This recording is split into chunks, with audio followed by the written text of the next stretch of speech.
In this video, we'll show you how to download and install Opera GX on PC step by step. The first thing we need to do is visit the official Opera GX website. Once we're on the website, we'll look for the Download Opera GX option and click on it. The download will start automatically, and after a few seconds, the installer will be saved on our computer. Once the download is complete, we'll open the file we just downloaded. If Windows asks for permission to make changes to the device, we'll click Yes to continue.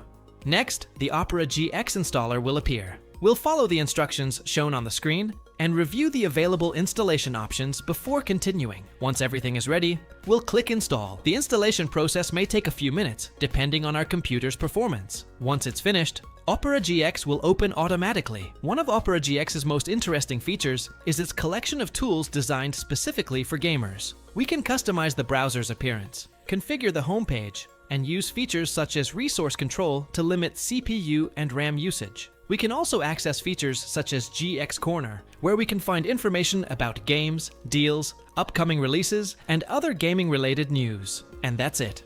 As you can see, downloading and installing Opera GX on PC is a fairly simple process and only takes a few minutes when using the official website. If you found this video helpful, don't forget to subscribe to the channel and leave a like for more step-by-step tutorials.